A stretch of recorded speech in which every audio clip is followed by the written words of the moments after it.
আপনারা ভালো থাকুন, আমরাও ভালো থাকি, জনগণও ভালো থাকুক। একটা সুষ্ঠু নির্বাচন দিন, জনগণের নির্বাচিত জনগণের একটি সরকার গঠন হোক এবং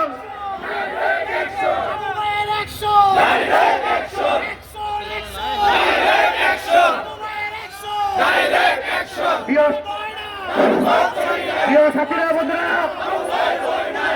এবং আগামী দিনগুলিতে দেশ নেত্রী বেগম খালেদা জিয়ার নেতৃত্বে আমাদের নেতা, দেশ নেতা যিনি আমাদের নতুন মুক্তিযোদ্ধা আমাদেরকে প্রেরণা জুগিয়েছেন এবং আমাদেরকে নেতৃত্ব দিয়েছেন, সেই নেতা দেশ নেতা তারেক রহমানের সৈনিক আমরা। আমাদের ভয় ভীতি দেখায় কোনো লাভ নেই। আমরা তারেক রহমানের সৈনিক, আমরা মুক্তিযোদ্ধা। ৭১ আমাদের বাপ্তা তারা মুক্তিযুদ্ধ করেছেন, তারা দেশ প্রেমী মুক্তিযোদ্ধা ছিলেন, মুজিববাদী মুক্তিযোদ্ধা নয়।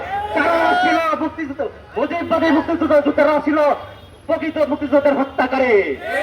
এখনো ব্রিটিশ সরকার এই প্রকৃত পুলিশ বলেন, রেপ বলেন, যাদের বলেন, সবাইকে সাধারণ জনগণ, আলেম সমাজ, ছাত্র জনতাদেরকে হত্যা করে তারা টিকেছিল।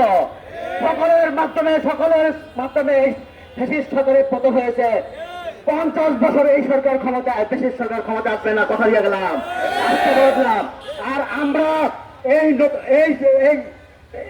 প্রশাসনকে, বর্তমান গাজীপুর প্রশাসনকে অনুরোধ করব, আপনারা জনগণের পাশে থাকুন। আপনারা ফেসিসের কোন সহযোগিতা, আপনাদের মধ্যে যদি কেউ ফেসিসের সহযোগিতা করে, তাহলে কিন্তু আমরা আবার সেই মুক্তিযুদ্ধের হাতিয়ার তৈরি করব। আর তাহলে হলো আপনাদের সকল সহযোগিতা, এই বাসন থানা, বিএনপি সকল অঙ্গ সংগঠন আপনাদের পাশে আছে, পাশে থাকবে। বাসন থানা এবং এই মহানগর মেট্রোপলিটন দুটার পাশেই আমরা আছি, আপনাদের নিয়েই আমরা করতে চাই। এবং সবাইকে আজকের এই মিছিলে অংশগ্রহণ করার জন্য বাসন থানার পক্ষ থেকে, মহানগর বিএনপির পক্ষ থেকে এবং আমার